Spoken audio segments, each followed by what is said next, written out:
Hi everyone, welcome to Amrutha's academy. ఈ day 2 series లో భాగంగానే previous years most important questions ని డిస్కస్ చేద్దాం. Let's start our session. Who was the first governor general of British India? ఇక్కడ ఇచ్చిన వాటిలో first governor general of British ఇండియాకి first governor general ఎవరు? Lord Clive, Warren Hastings, Lord Cornwallis, Lord Wellesley. ఇక్కడ first governor general of British India ఎవరు అంటే Warren Hastings. 1773 regulating act లోని first governor general of Bengal గా ఎవరిని డిక్లేర్ చేస్తారు అంటే వారెన్ హేస్టింగ్స్. ఈయననే బ్రిటిష్ గవర్నమెంట్ వాళ్ళు ఇంప్లిమెంట్ చేసిన ఈ గవర్నర్ అనే పొజిషన్ లో ఫస్ట్ గవర్నర్ జనరల్ ఎవరు అంటే వారెన్ హేస్టింగ్స్. తర్వాత ఈ లార్డ్ క్లైవ్ కానీ రాబర్ట్ క్లైవ్ కానీ ఈయన గవర్నర్ ఆఫ్ బెంగాల్.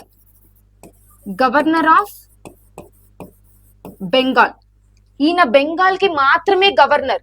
ఈ వారెన్ హేస్టింగ్స్ ఎవరైతే ఉన్నారో ఈయన బెంగాల్, బీహార్, ఒడిస్సా ఈ ప్లేసెస్ అన్నిటికీ ఎవరైతే ఆ గవర్నర్ జనరల్స్ ఉంటారో వాళ్ళందరూ కూడా ఈ వారెన్ హేస్టింగ్స్ కిందనే వర్క్ చేయాలి. సో ఈయన first governor general of British India. తర్వాత లార్డ్ కార్న్వాలిస్, లార్డ్ వెలెస్లీ, వీళ్ళు కూడా ఒక్కొక్క రీఫార్మ్స్ అనేవి తీసుకొని వచ్చారు. వీళ్ళు కూడా మన ఇండియాకి గవర్నర్ జనరల్స్ గా వర్క్ చేశారు. సో కరెక్ట్ ఆప్షన్ ఏంటి అంటే Warren Hastings. Next one, the battle of Plassey was fought in which year? ఈ బ్యాటిల్ ఆఫ్ ప్లాజీ అనేది ఏ ఇయర్ లో జరిగింది?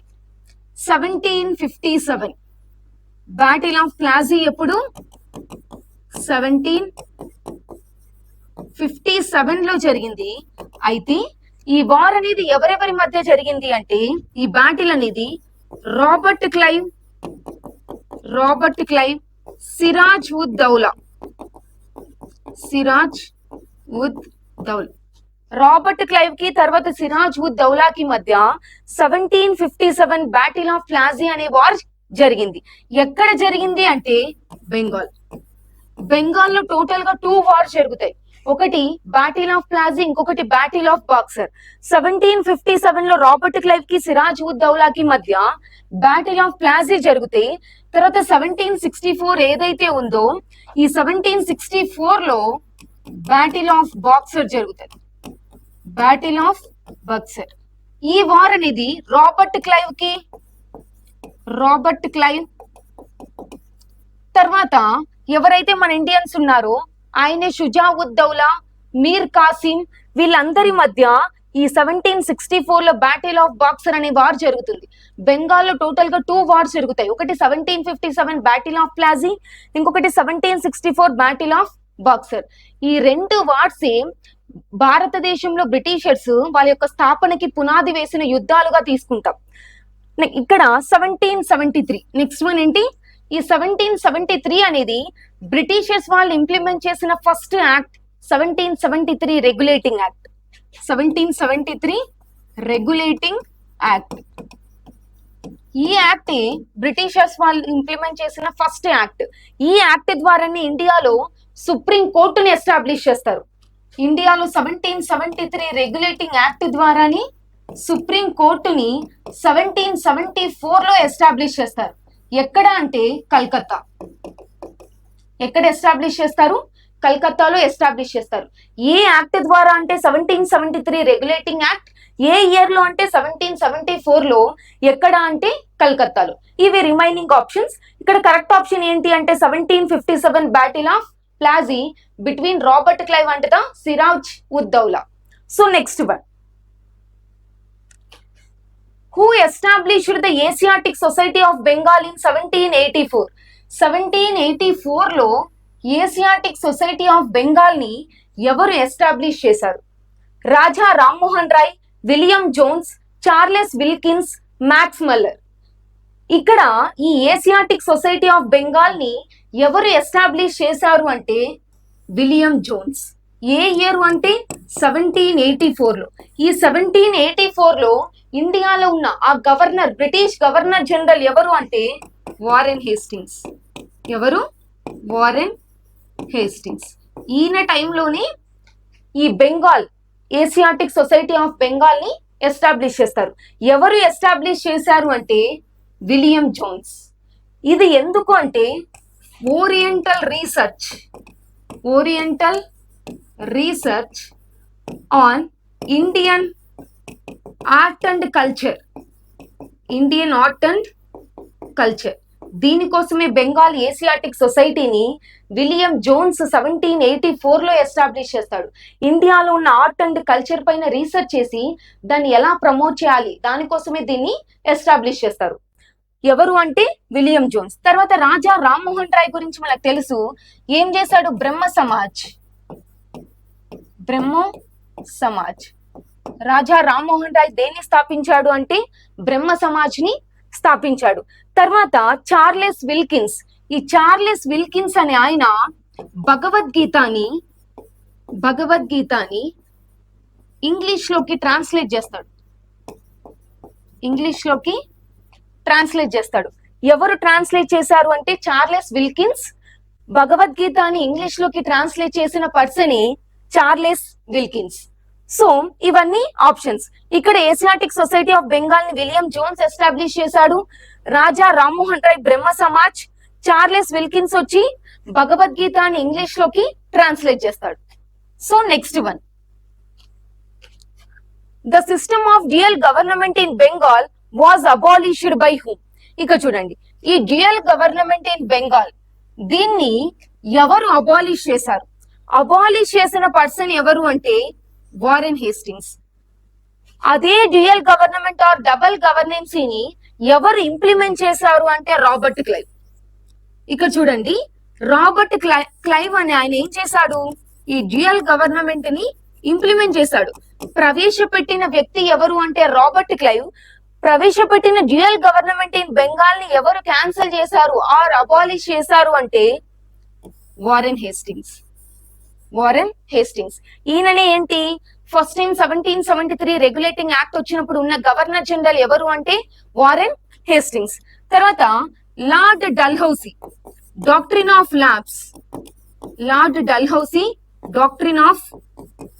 ల్యాబ్స్. తర్వాత లార్డ్ రిప్పన్, ఈయననే వెర్నాకులర్ ప్రెస్ యాక్ట్ ని క్యాన్సిల్ చేస్తాడు. వెర్నాకులర్ ప్రెస్ యాక్ట్ ని ఇంప్లిమెంట్ చేసిన గవర్నర్ జనరల్ ఎవరు అంటే లిట్టన్. దాన్ని క్యాన్సిల్ చేసిన పర్సన్ ఎవరు అంటే రిప్పన్. Done, clarity. ఇప్పుడు చూడండి, డ్యూయల్ గవర్నమెంట్ ని ఎవరు అబాలిష్ చేశారు అంటే వారెన్ హేస్టింగ్స్. ఎవరు ఇంప్లిమెంట్ చేశారు అంటే Robert Clive. Doctrine of labs ఎవరు అంటే lord Dalhousie. Lord Ripon. Lytton implement చేసిన వర్నాకులర్ ప్రెస్ యాక్ట్ ని ఈయన అబాలిష్ చేస్తాడు. Next one, who introduced the permanent settlement in Bengal in 1793. 1793 లో permanent settlement act in Bengal ఎవరు తీసుకొని వచ్చారు? ఏ ఇయర్ లో అంటే 1793 లో. ఎవరు తీసుకొని వచ్చారంటే lord Cornwallis. Permanent settlement act ని ఎవరు తీసుకొని వచ్చారంటే లార్డ్ కార్న్వాలిస్. తర్వాత lord Hastings, lord Wellesley, lord Minto, వీళ్ళు కూడా ఇండియాలో గవర్నర్ జనరల్స్ గా వర్క్ చేసిన పీపుల్. దీన్ని ఎవరు తీసుకొని వచ్చారంటే lord Cornwallis. The first railway line in India was opened between Bombay and Thane in which year? ఇక చూడండి, ఇండియాలో వేసిన ఫస్ట్ రైల్వే లైన్ ఎక్కడి నుంచి ఎక్కడి వరకు అంటే ఫ్రమ్ బాంబే టు థానే. అయితే ఏ ఇయర్ లో ఇండియాలో ఈ ఫస్ట్ రైల్వే లైన్ ని వేశారు? ఏ టూ ప్లేసెస్ మధ్య అంటే Bombay and Thane. A year అంటే 1853. ఫస్ట్ టైం ఇండియాలో రైల్వే లైన్ ని ఎప్పటి నుంచి ఏ ఇయర్ లో వేశారు అంటే 1853. ఏ ప్లేస్ నుంచి ఏ ప్లేస్ అంటే బాంబే టు థానే. టోటల్ గా 34 కిలోమీటర్స్. ఈ టూ ప్లేసెస్ మధ్య డిస్టెన్స్ ఎంత అంటే 34 కిలోమీటర్స్. తర్వాత మనకు 1857 గురించి తెలిసిందే, ద గ్రేట్ రివోల్ట్.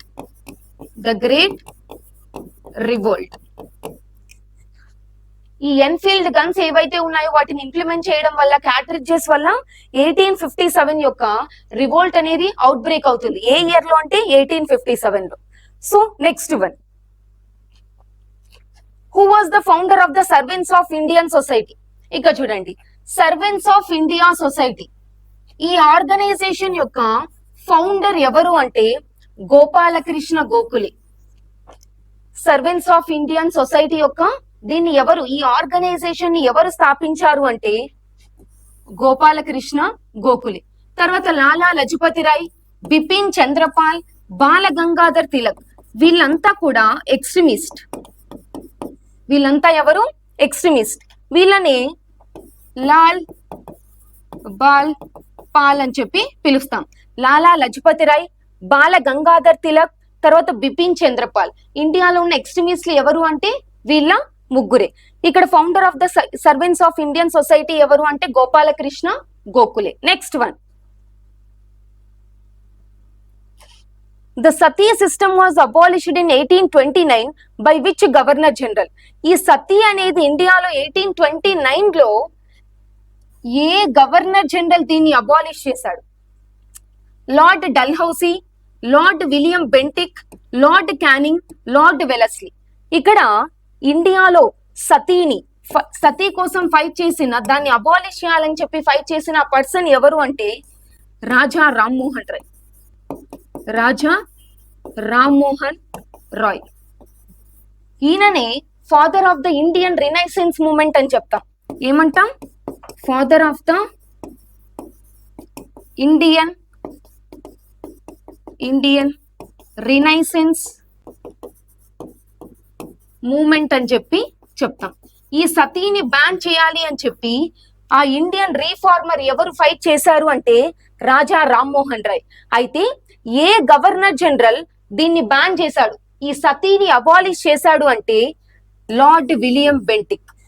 ఎవరు అబాలిష్ చేశారు అంటే లార్డ్ విలియం బెంటిక్. ఆ ఇండియన్ రీఫార్మర్ ఎవరు అంటే రాజా రామ్మోహన్ రాయ్. యాంటీ సతీ యాక్ట్ ని తీసుకొని వస్తారు. ఏ యాక్ట్ ని? యాంటీ సతీ యాక్ట్. ఈ యాక్ట్ ద్వారానే సతీ అనే దాన్ని ఇండియాలో అబాలిష్ చేస్తారు. తర్వాత లార్డ్ డల్హౌసీ. ఏంటి lord Dalhousie? Doctrine of labs. తర్వాత లార్డ్ క్యానింగ్, ఈయనని last governor general of India and the first viceroy. ఈ క్యానింగ్ ఎవరైతే ఉన్నారో ఈయన last governor general of India and the first viceroy of India. ఈయననే లార్డ్ క్యానింగ్. సో ఇది correct answer. Next one, who started the home rule movement in India? ఇండియాలో home rule movement ని ఎవరు start చేశారు? మహాత్మా గాంధీ, అని బెసెంట్ అండ్ బాల గంగాధర్ తిలక్, జవహర్ లాల్ నెహ్రూ, సుభాష్ చంద్రబోస్. ఇండియాలో home rule movement దీన్ని start చేసిన పర్సన్స్ ఎవరు అంటే అని బెసెంట్ అండ్ బాల గంగాధర్ తిలక్. వీళ్ళిద్దరి ఇండియాలో హోమ్ రూల్ మూవ్మెంట్ ని స్టార్ట్ చేస్తారు, వీళ్ళిద్దరూ కలిసి. ఒకరు ఎవరు అంటే అని బెసెంట్, ఇంకొకరు బాల గంగాధర్ తిలక్. తర్వాత మహాత్మా గాంధీ గురించి తెలిసిందే. Non cooperation movement, civil disobedience movement, quit India movement. ఈ మూవ్మెంట్స్ అన్ని ఎవరు చేస్తారు అంటే Mahatma Gandhi. Next one, in which year was the capital of India shifted from Calcutta to Delhi? ఇక్కడ క్యాపిటల్ అనేది, ఇండియా యొక్క క్యాపిటల్ ఫస్ట్ ఎక్కడుంది? కల్కత్తాలో. కల్కత్తా నుంచి ఢిల్లీకి ఏ ఇయర్ లో షిఫ్ట్ చేశారు? 1911 డిసెంబర్ 12. ఇక్కడ 1911 డిసెంబర్ 12న కల్కత్తాలో ఉన్న క్యాపిటల్ అనేది ఢిల్లీకి షిఫ్ట్ చేస్తారు. అలా చేయమని ఎవరు సజెస్ట్ చేస్తారు అంటే జార్జ్ ఫై. ఎవరు? జార్జ్ ఫై. ఇక్కడ 1911 లో ఢిల్లీ దర్బార్ ని కండక్ట్ చేస్తారు. 1911 లో ఢిల్లీ దర్బార్. ఈ ఢిల్లీ దర్బార్ ని కండక్ట్ చేసినప్పుడు బ్రిటన్ యొక్క కింగ్ అయిన జార్జ్ ఫై ఇండియాకు వచ్చినప్పుడు ఈయననే ఏం చెప్తాడంటే, ఒకటి పార్టీషన్ ఆఫ్ బెంగాల్ ని క్యాన్సిల్ చేయమని, పార్టీషన్ ఆఫ్ బెంగాల్ క్యాన్సలేషన్. ఇంకొకటి క్యాపిటల్ కల్కత్తా నుంచి ఢిల్లీకి షిఫ్ట్ చేయమని. అఫీషియల్ గా 1911 డిసెంబర్ 12న ఏం చేస్తారు? డిక్లేర్ చేస్తారు. తర్వాత 1912 లో ఆ ఫిజికల్ అసోసియేషన్స్ ఏవైతే ఉన్నాయో వాటిని ట్రాన్స్ఫర్ చేయడానికి ట్రై చేస్తారు. సో కరెక్ట్ ఆప్షన్ ఏంటి అంటే ఇక్కడ చూడండి 1911. తర్వాత 1905 partition of Bengal. 1905 partition of Bengal. తర్వాత 1909 Minto Morley reforms. Minto Morley reforms ఏ ఇయర్ అంటే 1909. ఇక్కడ correct option 1911. Next one, who was the political guru of Mahatma Gandhi? కింద ఇచ్చిన వాటిలో మహాత్మా గాంధీ యొక్క రాజకీయ గురువు ఎవరు? Dadabhai Naoroji, Gopalakrishna Gokhale, Rabindranath Tagore, Leo Tolstoy. ఇక్కడ మహాత్మా గాంధీ యొక్క పొలిటికల్ గురువు ఎవరు, రాజకీయ గురువు ఎవరు అంటే గోపాలకృష్ణ గోఖలే. ఎవరు? ఈయననే మహాత్మా గాంధీ యొక్క పొలిటికల్ టీచర్. తర్వాత మనము రవీంద్రనాథ్ ఠాగూర్ గురించి చూస్తే ఈయన మహాత్మా గాంధీకి మహాత్మా అనే టైటిల్ ఇచ్చాడు. ఈ మహాత్మా అనే టైటిల్ ని గాంధీకి ఎవరు ఇచ్చారు అంటే రవీంద్రనాథ్ ఠాగూర్. తర్వాత లియో టాల్స్టాయ్ ఎవరు అంటే ఈయన ఒక రష్యన్ పోయెట్. లియో టాల్స్టాయ్ ఎవరు అంటే రష్యన్ పోయెట్. ఈయననే ఒక బుక్ రాస్తాడు, అది the kingdom of god within you. The kingdom of god within you. ఈ బుక్ ని ఎవరు రాస్తారు అంటే లియో టాల్స్టాయ్. ఈ బుక్ ని చదివిన తర్వాతే గాంధీ నాన్ వైలెన్స్ ని ఇన్స్పిరేషన్ గా తీసుకొని మన ఇండియాలో తర్వాత సౌత్ ఆఫ్రికాలో కూడా దీన్ని స్ప్రెడ్ చేయడానికి ట్రై చేస్తాడు. ఇప్పుడు లియో టాల్స్టాయ్ యొక్క బుక్ ఏంటి అంటే the kingdom of god within you, who motivated the Gandhi to move in the path of non violence. So ఇక్కడ పొలిటికల్ గురు ఆఫ్ మహాత్మా గాంధీ ఎవరు అంటే గోపాలకృష్ణ గోఖలే. తర్వాత దాదాబాయి నవరోజీని grand old man of India అంటాం. Grand old man of India. So next one, the Lucknow Pact of 1916 was an agreement between the INC and which organization? ఈ Lucknow pact అనేది ఎప్పుడు జరిగింది? 1916 లో జరిగింది. ఈ లక్నో ప్యాక్ట్ అనేది ఎవరెవరి మధ్య జరిగింది? ఒకటి ఐఎన్సి, ఇండియన్ నేషనల్ కాంగ్రెస్. దాని తర్వాత ఏ ఆర్గనైజేషన్ మధ్య జరిగింది అంటే ఆల్ ఇండియా ముస్లిం లీగ్. ఒకటేమో ఇండియన్ నేషనల్ కాంగ్రెస్, తర్వాత ఆల్ ఇండియా ముస్లిం లీగ్. వీళ్ళిద్దరి మధ్యనే 1916 లో లక్నో ప్యాక్ట్ అనేది జరుగుతుంది. దీని యొక్క ఆ టైంలో ఉన్న ఐఎన్సి ప్రెసిడెంట్ ఎవరు అంటే ఏసీ మజుందర్. ఏసీ మజుందర్, అంబికా చరణ్ మజుందర్. ఇక్కడ ఈ లక్నో అగ్రిమెంట్ ఆర్ ప్యాక్ట్ 1916 లో జరిగినప్పుడు ఐఎన్సి యొక్క ప్రెసిడెంట్ ఎవరు అంటే ఏసీ మజుందర్, అంబికా చరణ్ మజుందర్. ఈయన టైంలోనే ఆల్ ఇండియా ముస్లిం లీగ్ తర్వాత ఐఎన్సి రెండు మెర్జ్ అవుతాయి. ఇదే ఇయర్ లోనే మోడరేట్స్ అండ్ ఎక్స్ట్రీమిస్ట్ వీళ్ళిద్దరు కూడా మెర్జ్ అవుతారు. మోడరేట్స్ అండ్ ఎక్స్ట్రీమిస్ట్లు కూడా కలుస్తారు. దాంతో పాటు ఆల్ ఇండియా ముస్లిం లీగ్ ఇంకా ఏంటి ఇండియన్ నేషనల్ కాంగ్రెస్ కూడా కలుస్తారు. తర్వాత ఈ స్వరాజ్ పార్టీ ఏదైతే ఉందో ఈ పార్టీని సిఆర్ దాస్, చిత్తరంజన్ దాస్ మరియు మోతీలాల్ నెహ్రూ వీళ్ళిద్దరూ కలిసి ఈ స్వరాజ్ పార్టీని ఎస్టాబ్లిష్ చేస్తారు. తర్వాత ఈ జస్టిస్ పార్టీ ఏదైతే ఉందో ఇది యాంటీ బ్రాహ్మిన్ మూవ్మెంట్. దీనికోసమే ఈ స్వరాజ్ పార్టీని ఎస్టాబ్లిష్ చేస్తారు, యాంటీ బ్రాహ్మిన్ మూవ్మెంట్. టోటల్ గా 3 మెంబర్స్ కలిసి ఈ జస్టిస్ పార్టీని స్థాపిస్తారు. తర్వాత జస్టిస్ న్యూస్ పేపర్ కూడా వస్తుంది. ఇది దేనికోసము అంటే యాంటీ బ్రాహ్మిన్ మూవ్మెంట్ కోసం. అంటే బ్రాహ్మిన్స్ యొక్క ఎక్కువ ఇంపార్టెన్స్ ఉంది, ఎక్కువ రిజర్వేషన్స్ ని వాళ్ళకే ప్రొవైడ్ చేస్తున్నారు. అలాగే డామినేషన్ కూడా ఎక్కువగా ఎవరిది ఉంది అంటే బ్రాహ్మిన్స్ ఉంది.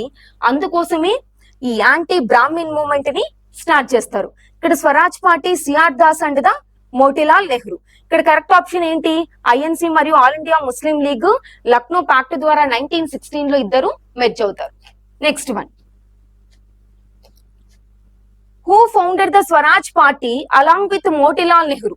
ఇక్కడ చూడండి, ఇందాకే మనం చెప్పుకున్నాం మోతీలాల్ నెహ్రూతో పాటు ఈ స్వరాజ్ పార్టీ ఏదైతే ఉందో దాన్ని ఎవరెవరు కలిసి స్థాపించారు?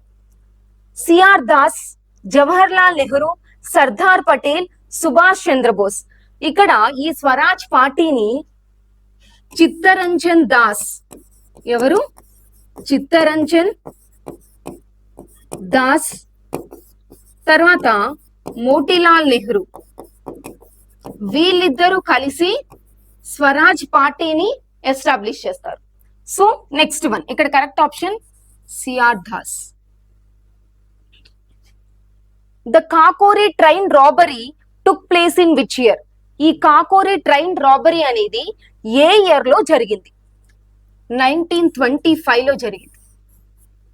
ఎవరు చేశారు అంటే హెచ్ఆర్ఏ, హిందుస్థాన్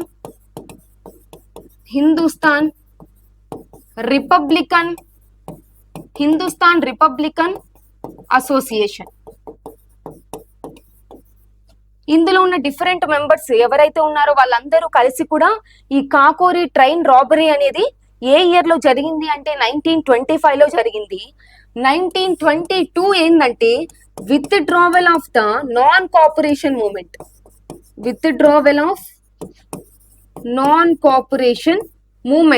ఇన్ 1920 లో స్టార్ట్ అయిన నాన్ కోఆపరేషన్ మూమెంట్ అనేది 1922 లో విత్డ్రా చేస్తారు. తర్వాత 1930 లో సివిల్ డిజోబీడియన్స్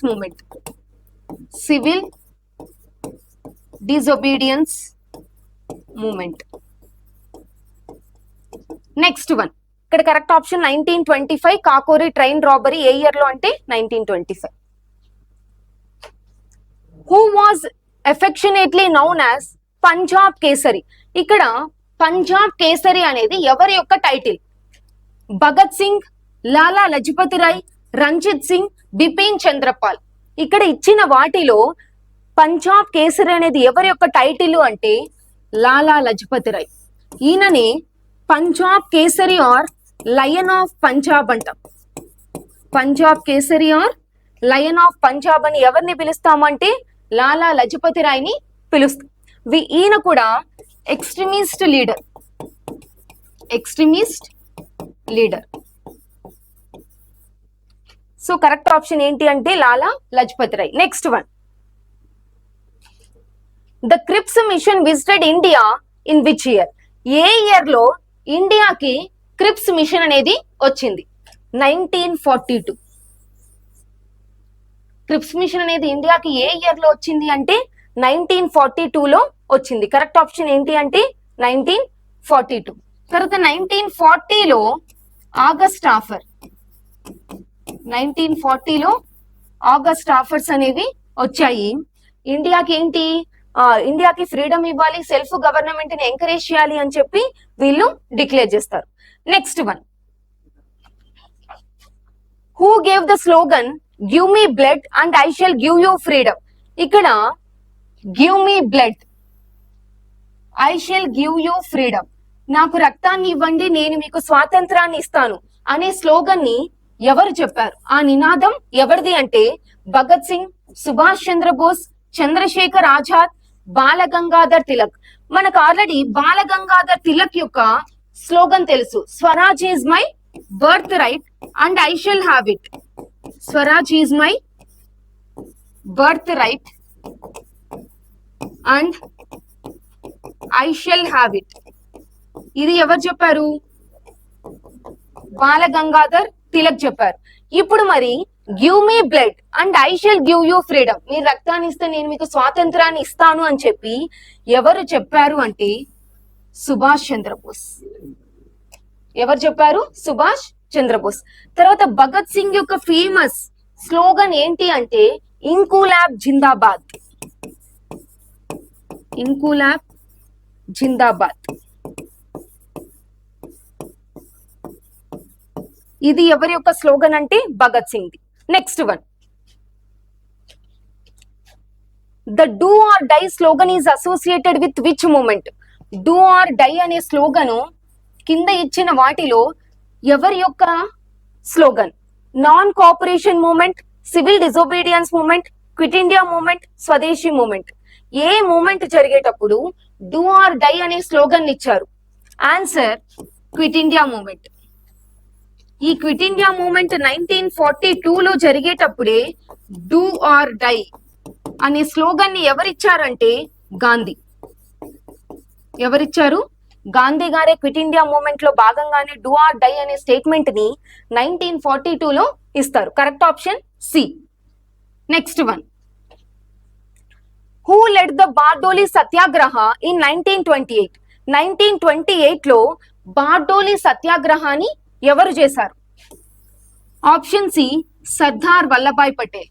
ఇక్కడ ట్యాక్సెస్ ఏవైతే ఉన్నాయో ఆ ట్యాక్సెస్ ని పీజన్స్ కానీ తర్వాత అక్కడ ఉన్న ఫార్మర్స్ పైన ఎక్కువగా కలెక్ట్ చేస్తున్నారని చెప్పి ఈ బార్డోలి అనే ప్లేస్ లో సర్దార్ వల్లభాయ్ పటేల్ గారు 1928 లో ఈ సత్యాగ్రహాన్ని చేస్తారు. Next one, the first session of the Indian national Congress was held in which city? ఇక చూడండి, ఈ ఇండియన్ నేషనల్ కాంగ్రెస్ యొక్క ఫస్ట్ మీటింగ్ అనేది ఎక్కడ జరిగింది? కల్కత్తా, బాంబే, మెడ్రాస్. ఐఎన్సి యొక్క ఫస్ట్ సెషన్ 1885 లో బాంబేలో జరిగింది. 1885 లో బాంబే విత్ 72 డెలిగేట్స్.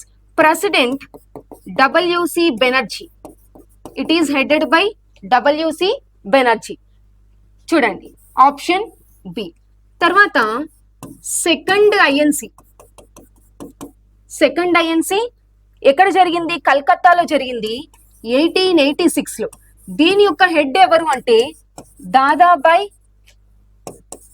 దాదాబాయ్ నౌరోజీ. ఈయననే సెకండ్ ఐఎన్సి కల్కత్తాలో జరిగినప్పుడు దాని యొక్క ప్రెసిడెంట్. తర్వాత థర్డ్ ఐఎన్సి మీటింగ్ 1887 లో మెడ్రాస్ లో జరుగుతుంది. ఇక్కడ బద్రుద్దీన్ త్యాబ్జీ ఈయననే థర్డ్ ఐఎన్సి యొక్క ప్రెసిడెంట్. ఎప్పుడు అంటే 1887 లో.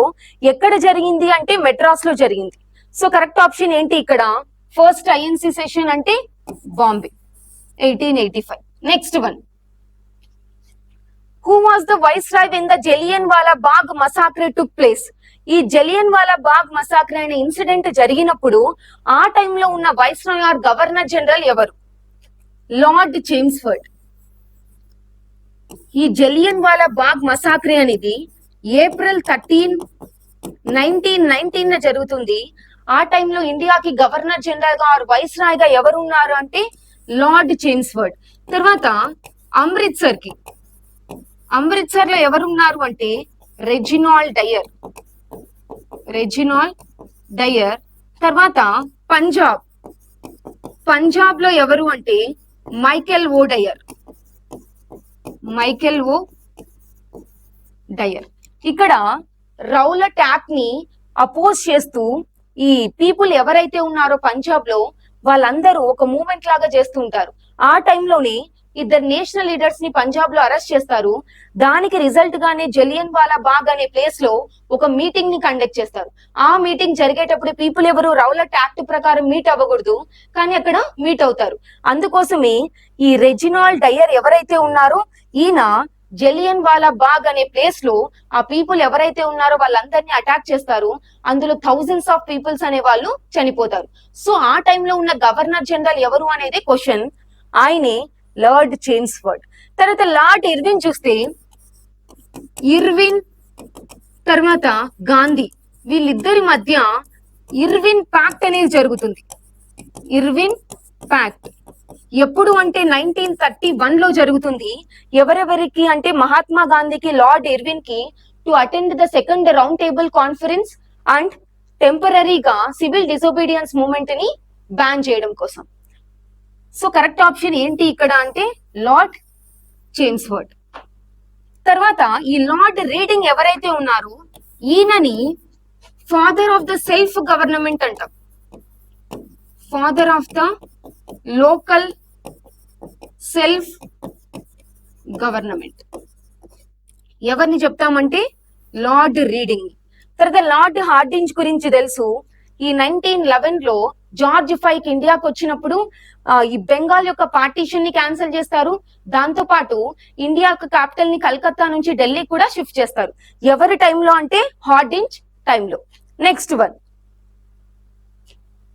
The August offer was made by the British in which year? ఈ ఆగస్ట్ ఆఫర్ అనేది ఏ ఇయర్ లో డిక్లేర్ చేశారు? 1940. ఏ ఇయర్ లో అంటే 1940లోనే ఆగస్ట్ ఆఫర్స్ ని డిక్లేర్ చేస్తారు. Next one, who was the president of the Indian National Congress at the time of independence in 1947? 1947 లో ఇండియాకి ఇండిపెండెన్స్ వచ్చినప్పుడు ఆ టైంలో ఉన్న ఇండియన్ నేషనల్ కాంగ్రెస్ యొక్క ప్రెసిడెంట్ ఎవరు?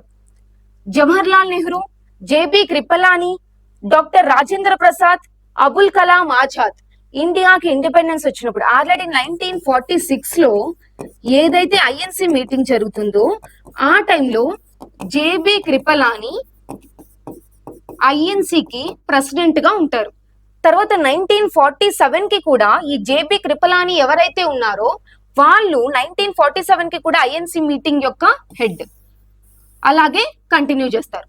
తర్వాత అబుల్ కలాం ఆజాద్ ఎవరైతే ఉన్నారో ఈయన 1940 to 1946 longest continuously worked president. Longest continuously INC president ఎవరు అంటే అబుల్ కలాం ఆజాద్.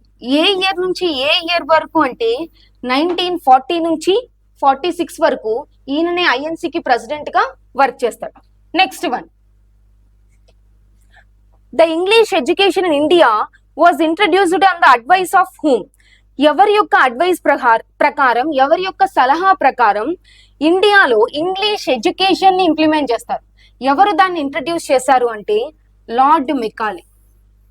ఈ లార్డ్ మెకాలే యొక్క కమిటీ రికమెండేషన్స్ ప్రకారమే ఇండియాలోకి ఇంగ్లీష్ ఎడ్యుకేషన్ ని తీసుకొని వస్తారు.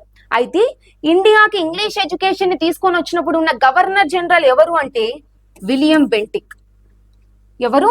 ఈ విలియం బెంటిక్ యొక్క టైంలోనే ఇండియాకి ఇంగ్లీష్ ఎడ్యుకేషన్ సిస్టమ్ ని తీసుకొని వస్తారు.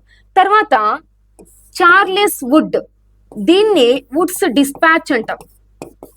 దీన్ని ఏమంటాం? Woods dispatch. ఈ వుడ్స్ డిస్పాచ్ అంటే ఈ చార్లెస్ వుడ్ కమిటీ యొక్క రికమెండేషన్స్ ప్రకారం ఇండియాలో సెకండరీ ఎడ్యుకేషన్ దాంతో పాటు యూనివర్సిటీ ఎడ్యుకేషన్ ని తీసుకొని రామని సజెస్ట్ చేస్తారు. University education. ఈ వుడ్స్ డిస్పాచ్ ఏదైతే ఉందో దీన్నే Magna కార్టా of the Indian education system అని పిలుస్తాం. ఏమని పిలుస్తాం? Magna కార్టా of the Indian education system. Indian education system. A committee అంటే చార్లెస్ వుడ్ కమిటీ. దీన్నే వుడ్స్ డిస్పాచ్ అంటాం. దీన్నే Magna కార్టా of the Indian education system అంటాం.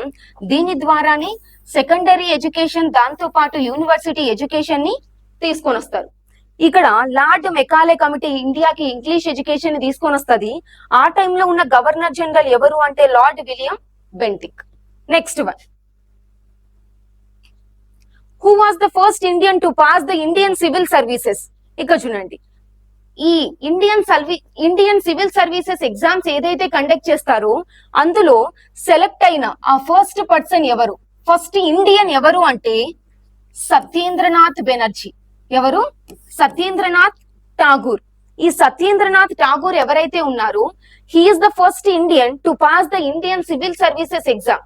ఈయననే రవీంద్రనాథ్ ఠాగూర్ యొక్క బ్రదర్. రవీంద్రనాథ్ ఠాగూర్ యొక్క ఎల్డర్ బ్రదర్. అలాగే ఫస్ట్ ఇండియన్ ఐసిఎస్ ఆఫీసర్. తర్వాత ఈ సురేంద్రనాథ్ బెనర్జీ ఎవరైతే ఉన్నారో ఈయన కూడా ఇండియన్ సివిల్ సర్వీసెస్ ఎగ్జామ్స్ కి సెలెక్ట్ అవుతాడు. అయితే first Indian dismissed from ICS. First Indian dismissed from ICS. ఈ ఇండియన్ సివిల్ సర్వీసెస్ ఎగ్జామినేషన్ ఆ పొజిషన్ నుంచి డిస్మిస్ చేసిన ఫస్ట్ పర్సన్ ఎవరు అంటే సురేంద్రనాథ్ బెనర్జీ. తర్వాత సుభాష్ చంద్రబోస్ కూడా ఐసిఎస్ ఆఫీసరే. ఈయన నాన్ కోఆపరేషన్ మూవ్మెంట్ లో భాగంగా 1921 లో ఆయన యొక్క ఐసిఎస్ ఆఫీసర్ పోస్ట్ కి రిజైన్ చేస్తాడు. ఎవరు? సుభాష్ చంద్రబోస్. తర్వాత దాదాబాయి నవరోజీ గురించి చూస్తే ఈయన ఫస్ట్ ఇండియన్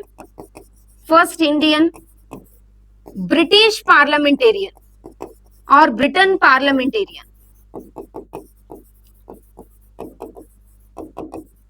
బ్రిటన్ లో కండక్ట్ చేసిన ఎలక్షన్స్ ఏవైతే ఉన్నాయో అందులో సెలెక్ట్ అయిన పర్సన్ ఆ ఇండియన్ ఎవరు అంటే Dadabhai Naoroji.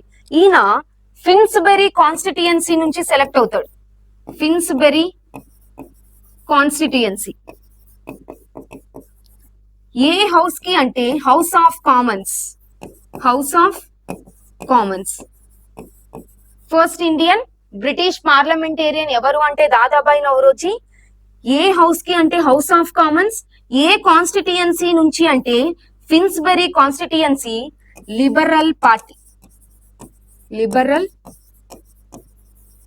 Party. Next one, the famous salt march began from which ashram? ఈ సాల్ట్ మార్చ్ ఏదైతే ఉందో ఇది ఏ ఆశ్రమం నుంచి స్టార్ట్ చేశారు? సబర్మతి ఆశ్రమం. సాల్ట్ మార్చ్ అనేది ఫ్రమ్ సబర్మతి టు దండి. ఎక్కడి నుంచి ఎక్కడి వరకు అంటే సబర్మతి నుంచి దండి వరకు ఈ సాల్ట్ మార్చ్ ఆ సాల్ట్ సత్యాగ్రహాన్ని చేస్తారు. ఎవరు చేస్తారు అంటే Mahatma Gandhi as part of civil disobedience movement. Civil disobedience movement లో భాగంగానే ఈ సాల్ట్ మార్చింగ్ చేస్తారు. తర్వాత చూడండి ఎక్కడి నుంచి ఎక్కడి వరకు అంటే సబర్మతి టు దండి వరకు టోటల్ గా 240 మైల్స్. టోటల్ గా 240 మైల్స్. ఆ సత్యాగ్రహీస్ ఎంతమంది అంటే 78 ఫాలోవర్స్. టోటల్ గా 78 మెంబర్స్. గాంధీతో 78 ఫాలోవర్స్ ఎవరైతే ఉన్నారో వీళ్ళు సబర్మతి నుంచి దండి వరకు 240 మైల్స్ మూమెంట్ ని చేస్తారు. తర్వాత ఈ సేవాగ్రామ్ ఆశ్రమం ఏదైతే ఉందో గాంధీ సబర్మతి ఆశ్రమం తర్వాత నెక్స్ట్ ఆయన లైఫ్ ని మొత్తం ఎక్కడ స్పెండ్ చేశాడు అంటే సేవాగ్రామ్ ఆశ్రమంలో. తర్వాత టాల్స్టాయ్ ఫార్మ్, ఫోనిక్స్ ఫార్మ్ ఇవి రెండు సౌత్ ఆఫ్రికాలో గాంధీ యొక్క ఆశ్రమ్స్. ఒకటి టాల్స్టాయ్ ఫార్మ్, ఇంకొకటి ఫినిక్స్ ఆశ్రమ్. ఈ రెండు సౌత్ ఆఫ్రికాలో గాంధీ ఉన్నప్పుడు ఆయన యొక్క ఫార్మ్స్. తర్వాత 1915 లో రిటర్న్ వస్తాడు. వచ్చిన తర్వాత సబర్మతి ఆశ్రమం, దాని తర్వాత సేవాగ్రామ్ ఆశ్రమం. Who is the author of the national song Vande Mataram? ఈ వందే మాతరం సాంగ్ ఏదైతే ఉందో దాన్ని ఎవరు రాశారు? Who is the author of the Vande Mataram song అంటే బంకిం చంద్ర చటర్జీ. ఈ బంకిం చంద్ర చటర్జీ రాసిన ఆనంద్ మట్ అనే నావెల్ నుంచి ఈ వందే మాతరం అనే సాంగ్ ని తీసుకుంటారు. ఎవరు రాశారు అంటే బంకిం చంద్ర చటర్జీ. ఈయన రాసిన ఈ వందే మాతరం సాంగ్ ని 1896 కల్కత్తా ఐఎన్సీలో రవీంద్రనాథ్ ఠాగూర్ గారు పాడతారు. ఎవరు పాడతారు? రవీంద్రనాథ్ ఠాగూర్. దీన్ని రాసిందేమో బంకిం చంద్ర చటర్జీ, పాడింది ఎవరు అంటే రవీంద్రనాథ్ ఠాగూర్. ఎప్పుడు అంటే 1896 కల్కత్తా ఐఎన్సీలో. తర్వాత రవీంద్రనాథ్ ఠాగూర్ కూడా యాంథమ్ ని రాస్తాడు, అదే జనగణమన. జనగణమన. సో ఇక్కడ కరెక్ట్ ఆప్షన్ ఏంటి అంటే బంకిం చంద్ర చటర్జీ. సరోజినీ నాయుడుని ద నైటింగల్ ఆఫ్ ఇండియా అంటాం. The nightingale of India. So ఇక్కడ correct option B. Next one, the partition of India was announced under which plan? India యొక్క పార్టీషన్ ని ఏ ప్లాన్ ప్రకారం ఎవరు అనౌన్స్ చేశారు అంటే మౌంట్ బ్యాటన్ ప్లాన్. అప్పుడే పాకిస్తాన్ తర్వాత ఇండియా రెండు పార్టీషన్ అంటే డివైడ్ అవుతాయి. ఆ ప్లాన్ ఎవరిది అంటే దాన్ని మౌంట్ బ్యాటన్ ప్లాన్ అంటాం. ఆ టైంలో ఉన్న వైస్రాయ్ ఎవరు అంటే lord Mountbatten. Lord Mountbatten. So correct option B. Next one, who led the revolt of 1857 in Kanpur? Kanpur లో 1857 రివోల్ట్ యొక్క హెడ్ ఎవరు? బేగం హజరత్ మహల్, రాణి లక్ష్మీబాయి, నానా సాహెబ్ కున్వర్ సింగ్. ఇక్కడ 1857 లో కాన్పూర్ లో జరిగిన ఆ రివోల్ట్ యొక్క హెడ్ అక్కడ ఎవరు చేశారు ఆ రివోల్ట్ ని అంటే నానా సాహెబ్. ఎవరు చేశారు? నానా సాహెబ్. ఈయనే పేష్వా బాజీరావ్ టూ యొక్క సన్, అడాప్టెడ్ సన్. తర్వాత ఈ కున్వర్ సింగ్ అని ఆయన జగదీష్పూర్ లో చేస్తాడు. కున్వర్ సింగ్ ఎక్కడ చేస్తాడు? జగదీష్పూర్, బీహార్. Begum Hazrat Mahal Lucknow or Awadh, Lucknow or Awadh. తర్వాత రాణి లక్ష్మీబాయి ఝాన్సీ. ఇక్కడ మనకు అడిగిన క్వశ్చన్ ప్రకారం కాన్పూర్ లో 1857 రివోల్ట్ ని ఎవరు చేశారు, దానికి నాయకత్వం వహించింది ఎవరు అంటే Nana Sahib. Option C. Next one, the theosophical society was founded by Hume. ఈ థియోసాఫికల్ సొసైటీని ఎవరు స్థాపించారు అంటే madam Blavatsky and colonel Olcott. చూడండి, ఈ థియోసాఫికల్ సొసైటీ యొక్క ఫౌండర్స్ ఎవరు అంటే madam Blavatsky and the colonial Olcott. దాని తర్వాత దీనికి ప్రెసిడెంట్ గా వర్క్ చేస్తూ కంటిన్యూస్ గా దాన్ని పాపులరైజ్ చేసిన పర్సన్ ఎవరు అంటే అని బెసెంట్. స్థాపించింది వీళ్ళిద్దరే, కానీ దాన్ని బాగా పాపులరైజ్ చేసిన ఆ థియోసాఫికల్ సొసైటీని బాగా స్ప్రెడ్ చేసిన పర్సన్, దానికి హెడ్ గా ఉంటూ ఎవరు అంటే అని బెసెంట్. సో ఇవి ఈ సెషన్ కి సంబంధించిన most important previous years questions. Thank you.